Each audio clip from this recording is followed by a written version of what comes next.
You're listening to Let's Talk Sustainable Business. Hello, my name is Uwe Schulte, and it's a pleasure to welcome you to our podcast series, Let's Talk Sustainable Business. The series is brought to you by the Conference Board Global Sustainability Center. Today, I will be talking to Chever Voltmer, Plastics Initiative Director at Ocean Conservancy. First, I would like to introduce our guest. Chever Voltmer worked at the Office of Ocean and Polar Affairs at the US Department of State, where she was the lead for international marine debris issues, overseeing US engagement on this issue in the United Nations. And she was an active member of the US Foreign Service in Poland, Guyana, Russia, Ecuador, Bosnia, Herzegovina, Ukraine, and Estonia. I hope I haven't left anything out. She spent a year as the director for Central America and the Caribbean, at the Office of the U.S. Trade Representative. Sheva holds an undergrad degree of economics and Russian studies and holds a master from the National War College, where she was a distinguished graduate. Welcome, Sheva. Please tell us a bit about yourself and how looking after the ocean has become such an important part of your life. Good morning. And first of all, thank you so much for having me. It's a real honor to be here. I think, like most people, my connection to the ocean is first and foremost a personal one. I grew up near the ocean, both in the United States and abroad, and my earliest memories are of the beach. In fact, I think my earliest memory that I can think of is of the screen door, which kept me away from the water with its childproof lock. And I think I must have spent a lot of time staring at it when I was a child. When I was 8 years old, my family moved to Saudi Arabia, and I learned to snorkel on the Red Sea outside of Jeddah. So I've spent much of my life on, in, or near the water. I'm a swimmer. I was a competitive swimmer in college. I'm a kayaker. I'm a scuba diver, an avid scuba diver. And so I always was trying in the Foreign Service to find a way to connect with the ocean and with water-related issues. So, for example, when I served in Guyana, I was part of a team that inspected the shrimp fleet there for turtle excluder devices, which are devices in nets which allow turtles to escape, fishing nets. And then when I was in Ecuador, I worked on trying to keep illegal fishing out of the Galapagos Marine Reserve. So when I came back to Washington, my last job at the State Department was as the lead for marine debris, working in lots of different fora. I think you mentioned some of them, the UN, the G7, the G20, and APEC. So when I was ready to leave government, this was really a very natural transition for me. Before we actually get going, I think we should get a definition clear. When we speak about ocean, this encompasses the world ocean, which is all interconnected salt water covering the majority of the Earth's surface. And when we speak about Atlantic, Pacific, Indian, these are just geographical divisions of that one big ocean. So having gotten that definition out of the way, please tell us a bit about what Ocean Conservancy is doing. Sure, thank you. So, our tagline is that Ocean Conservancy is working with you to protect the ocean from today's greatest global challenges, and that we create science based solutions for a healthy ocean and the wildlife and communities that depend on it. So, what does that really mean in practice? It means that we work on a whole range of ocean issues. So, some of our programs include efforts to combat climate change and ocean acidification, which is related to climate change in the ocean, smart ocean planning to use the ocean resources as efficiently and safely as possible, sustainable fisheries, and then we have some place-based work in the Arctic and Florida, and then of course the part of the work that I do, which is the Trash Free Seas Alliance, which is really dedicated to keeping trash out of the ocean. Let's just get something clear, because some people might not know what ocean acidification means. So in my understanding, and correct me if I'm wrong, is we're warming up the Earth, more CO2 gets into the atmosphere. When CO2 gets into water, it actually forms hydrocarbon acid, and that acid makes the ocean more acid, as one could assume, and that's bad, for example, for coral reefs and other stuff. Is that what That ocean that is acidification. that is perfectly correct. And coming from Maryland, it's really bad for crustaceans and animals with shells, so shellfish. So I live in a place where we're famous for our blue crab, and more acidic water dissolves the shells of those animals. So it's having a massive impact on fisheries. And in fact, we're doing some work to sort of understand better how those rising ocean acidity levels are affecting shellfish, particularly in the Pacific Northwest, but hopefully they'll get to Maryland where my beloved blue crabs are. Yeah, I I mean that acidification is of course bad for climate change as well, because then the absorption of CO2 will become less in the ocean. So something that really needs avoiding.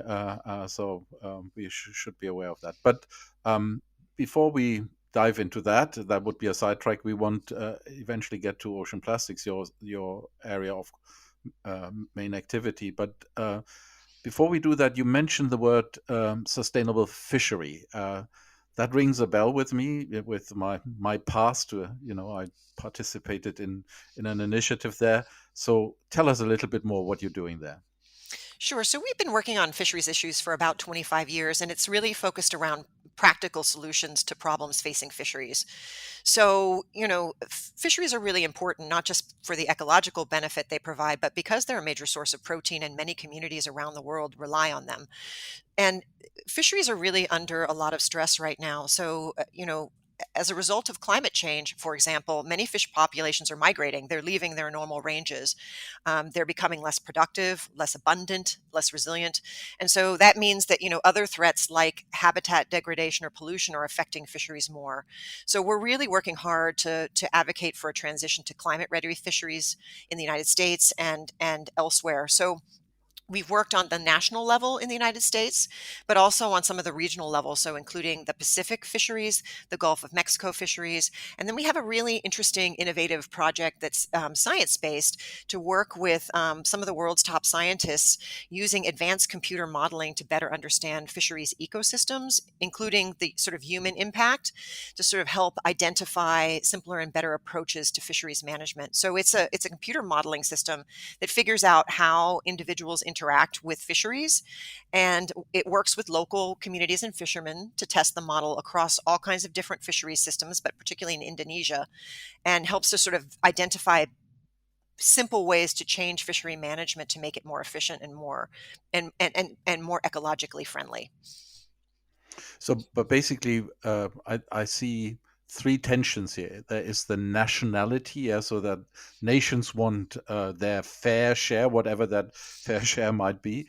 Then there is the livelihood of the fishing community, and of course, the sustainable living of the creatures in the sea. So, how do you approach that? How is that balanced? So So I think you've gotten to the sort of heart of the problem with fisheries, because fisheries agreements can take years to hash out, right? And so it takes years to hash out whose quota is how much and so forth and so on. But the reality is the fish are moving. So now you have places that have a quota for fish but no fish. Right, and you have places that have more fish, or the fish are just simply disappearing altogether. So modeling to sort of understand what is sustainable and how you can manage the fisheries populations for optimizing it for everyone is some of the work that we're doing. I don't pretend to be an expert in the computer modeling piece. There are some very smart scientists at the University of Oxford who are helping us with that. But it's really a challenge to sort of balance all of these things. But the Mm. reality is that a well-managed fishery provides enormous ecosystem services, but also services to people, and it's a sustainable resource if managed properly. And that's really the trick, right?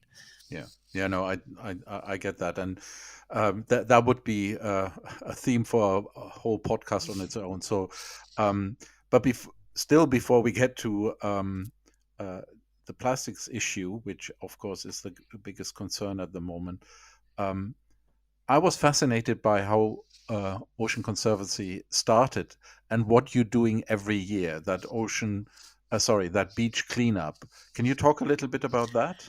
Sure, I can.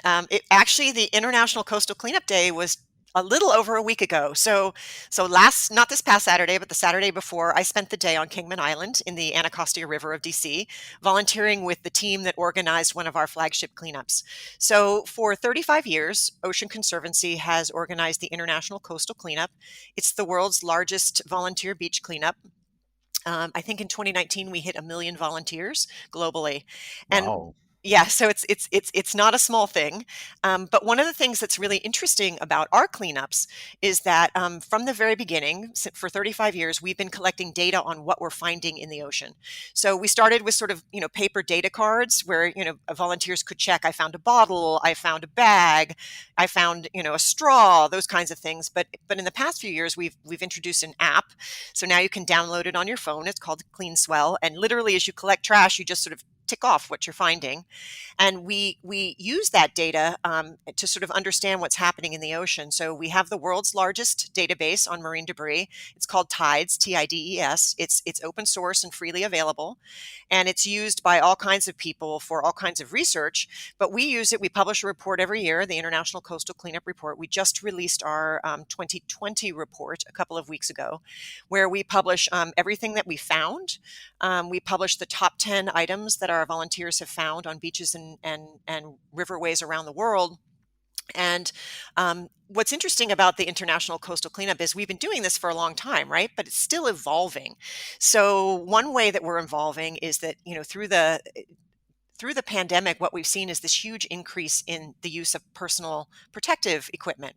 And so, according to some researchers, the planet is using, and this is a number that's almost inconceivable to me, 129 billion face masks every month and 65 billion gloves. This stuff is making its way into the environment. And so to understand that impact, we started tracking a new category last year, which was personal protective equipment. So we added that to our data cards and to our app. And this data, in turn, informed a report we just put out in March. And so just a couple of headlines from that. 94% of our volunteers found personal protective equipment on the beaches during the cleanup last year. And just between July and December of 2020, of last year, our volunteers picked up 107,219 items of personal protective equipment. And this is despite the fact that our cleanups were drastically curtailed as a result of the pandemic. So we really do get to see sort of what's happening and the changes in the environment in pretty real time. Now, this is something of some concern. I hadn't thought about that of course, protecting ourselves could actually be detrimental for other species. So it is a very astute reminder of whatever we do, we should always have the environment on our mind as well. So thank you for alerting that. And I think it's interesting. This database you've got, it's called Tides, right? And one can find that on the internet. It actually can help people and also companies to look at what of their stuff is ending up in these ocean cleanups. So thank you so much for doing that and sharing that data with everybody. So that is excellent. So let's now, before we do that, you've been doing this, and I now feel guilty. I'm only 100 miles away from a coastline, so I probably should volunteer here as well. So I make a note for next year. What was the most odd thing you picked up in last week? Yes, I know what the oddest thing that we picked up last week. We pulled up an entire electric scooter out of the Anacostia River. Oh God. Yeah, it looked like its electronics had been stolen, but it was one of those, rental scooters. I don't know if they're as popular in Europe as they are in Washington, D.C., but you can rent sort of bicycles, scooters, little motorcycles. Yeah, we pulled up it's basically a little motorcycle we pulled up out of the river. So that got our poundage up, by the way, because it was so heavy. But that was, I think, probably the oddest. We had an unopened bottle of olive oil. We had all kinds of things. It's amazing what you find when you start digging around. Yeah. And just one thing for you, if you don't live near an ocean, but you live near a river, you can also make a big difference, because most of what leaks into rivers ultimately makes its way to the ocean. And we're also doing some research on tagging trash to understand. And I was talking to one of these leading scientists a week ago, and she said she in June put some tagged trash into the river, and some of it's already turning up 800 or 900 miles away within 3 months. It's amazing. Within 3 months. My goodness, yeah. Yeah, that gets us, of course. Even so, I'm not sure whether the olive oil was in a plastic bottle, but I mean, it was still full, which is, of course, extremely wasteful. But let's get to that challenge. Can you share with us, from your perspective, how big the issue actually is? Sure. So, as I mentioned, we've been doing this cleanup for a long time and we've been logging what we find. And what we found is that over the years, gradually, even though we were mobilizing more and more volunteers and picking up more and more trash, we couldn't keep up, right? And finally, I think in 2017, all top 10 items that appeared on our top 10 list were plastic. So we started to understand that we were never going to clean our way out of this problem, that we needed a more sort of holistic solution. So we convened a research group to try to understand how much trash might be leaking into the ocean. And they published the first sort of foundational research about the quantity and the sources and the fate of plastic pollution. So that paper was published in the journal Nature in 2015. And it estimated, it was the first estimate, that approximately 8 million tons of trash, 8 million metric tons of trash, are leaking into the ocean every year. And that was 2015. We just last year, at the end of last year, published an update to that research of that first baseline. And that new information indicates that 11 million metric tons of trash are leaking into the ocean every year. They've been found everywhere. Plastics are everywhere. They're finding them on the summit of Everest. They're finding them in the Mariana Trench, which is the deepest trench in the ocean. They're finding it in small air particles. We're breathing it. And to me, the saddest of all is they're finding it in beer, because microplastics have made their way into water. And when you use it for making anything else, you're finding it in beer, in table salt, in virtually everything. So we've got research that shows 1,600 species have ingested plastic, and 1,300 of those are in the ocean. So it's everywhere at this point. Yeah, but 11 million, that is a fair share of the whole production. So that is really a worrying thought. And um, you already mentioned, and you try to get away with my excuse that I'm so far away from a coast to say go to the river, and I take that challenge, but that talks about that, uh, going at the source where these things actually get into the ocean is so important. Can you talk a little bit about how you approach that? Sure. So, I guess not simple, but clear. 100% of plastic comes from humans, right? So this is a human problem. We've made the problem. So how do we get at trying to fix it? So our strategy at Ocean Conservancy is sort of three-pronged. One is we need to sort of prevent trash from getting into the ocean in the first place, and that sort of involves reduction, really rethinking our relationship with plastic. What do we need? What do we have to have? What can we get rid of? Um, and the second piece really involves managing that plastic that we do need, trying to improve waste management. What we found is that, 80% of the trash in the ocean is coming from land. And of that, most of it was never managed properly in the first place. It was never collected, it was never cleaned up. So we've got Before a big, before you go on, sorry for interrupting. yeah. You just said 80% comes from land. In my simple mind, I thought it was much more. So, where's the other 20% coming from? From boats. So a lot of it is fishing nets, abandoned, lost, and Ah, discarded fishing nets, which, if you think about it, can be a lot of plastic by weight, right? Because they tend to be heavier than things like plastic packaging, which makes up the other 80%. So by weight, 20% comes from sea, from seagoing vessels, which is both trash chucked overboard, but also mostly abandoned, lost, and discarded fishing gear. so that is a very significant thing. So that brings us back, the full loop, to sustainable fishery again. Uh, are there ideas how to reduce those? I mean, of course, I understand sometimes a net gets broken and it disappears in the sea, and the fishermen probably can't do anything about it. But you said also discarded nets. So what what can we do there? Sure. So I have a colleague at Ocean Conservancy, a counterpart, that is running the Global Ghost Gear Initiative, which is an initiative that helps governments, fishermen, and NGOs work together to tackle this question of abandoned, lost, and discarded fishing gear. So they have a best practices framework for fishermen to help them avoid sort of this unintentional loss.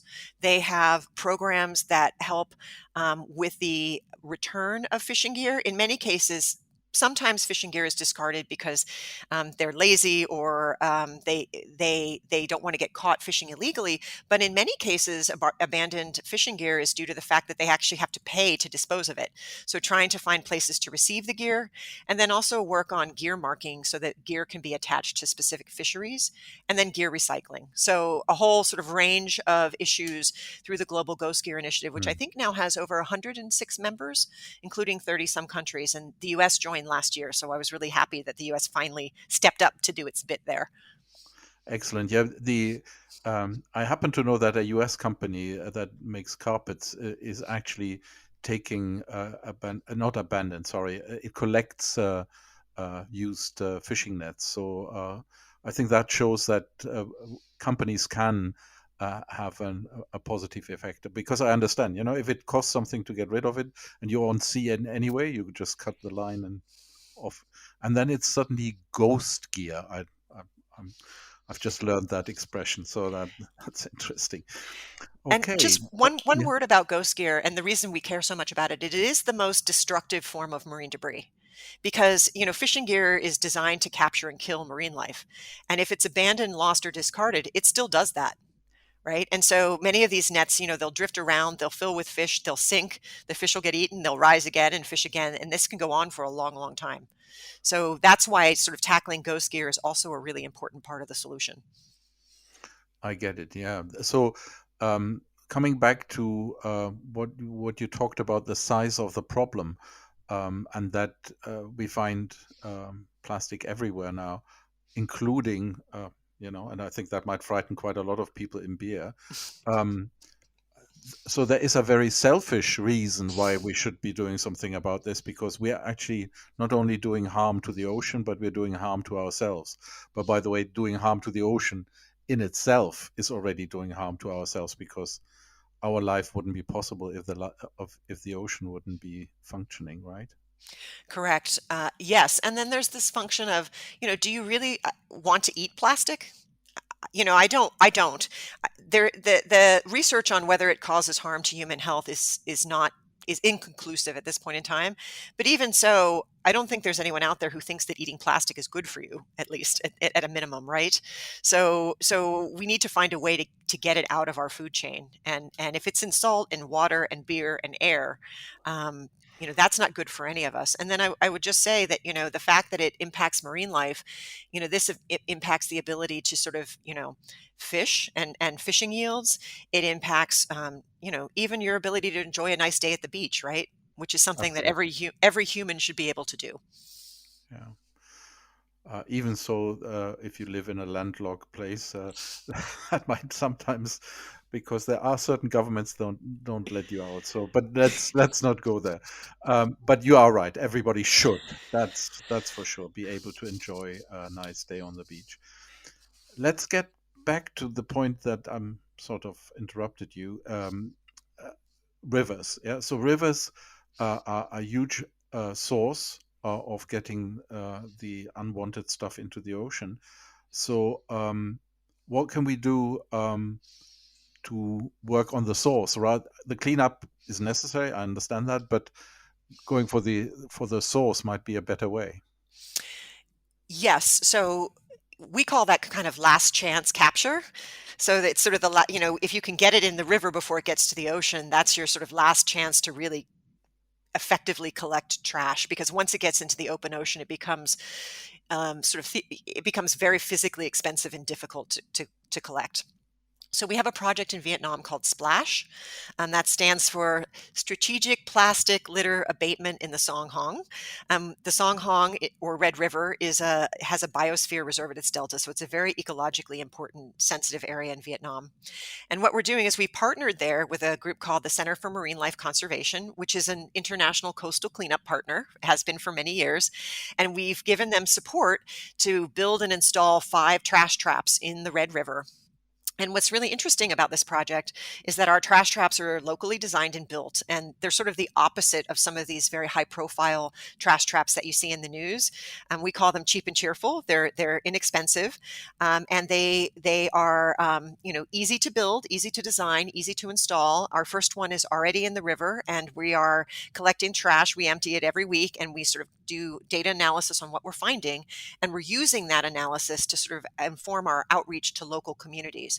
So sort of one interesting early data point, we still haven't confirmed it yet, is we expected a lot of fluctuation in the trap due to seasonal weather variations, right? You have a rainy season and non-rainy season. We thought we'd find a lot more in the rainy season, but we're also finding that culture plays a really big role in the flow of trash.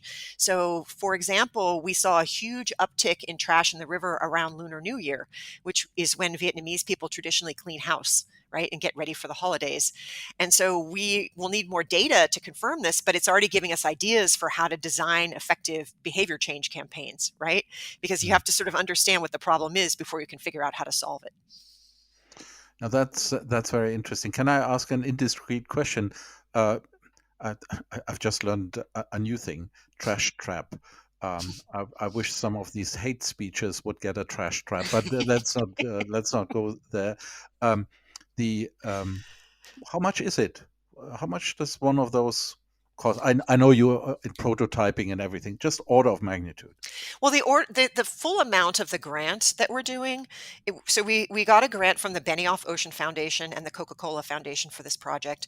It's $1 million for our 5 traps, but that's not just the traps. That's also all the baseline research we're doing around how much trash was flowing into the river before the traps were installed, the building and installation of the traps, and then the sort of monitoring and community outreach around the traps, as well as all the things to get the site permits and do the research for how and where to put the traps in. So it's pretty cheap. If you think about some of the trash traps we've seen that cost about 50 million a pop, it's pretty cheap. No, I agree. And, this is about scale. What I learned is in the beginning, we thought some of the major rivers are the main source of plastic, but we have now learned through new studies that more like 1,000 rivers are causing 80% of this plastic. That means we have to really do cleanup in 1,000 rivers. So that requires a solution that is affordable for the regional community. So if you come up with something like that, that sounds really, really promising. So thank you so much for sharing that with us. That's much appreciated. We haven't gotten to the point yet where we're going to talk about what companies can do to help you in your really commendable efforts. So unfortunately, time flies and we have to finish today, but I'm very pleased that you will join us for another podcast where we're going to talk about that exact theme. What can companies do? Thank you so much. Thank you so much. Thank you. So if you have enjoyed this episode, please remember to subscribe to our podcast series or explore the entire catalog of podcast programming from the Conference Board by visiting our website at tcb.org/podcasts. You can also write to us at sustainability@tcb.org. And thank you for listening, and please join us again for the next episode. For today, goodbye and thank you. That was Let's Talk Sustainable Business.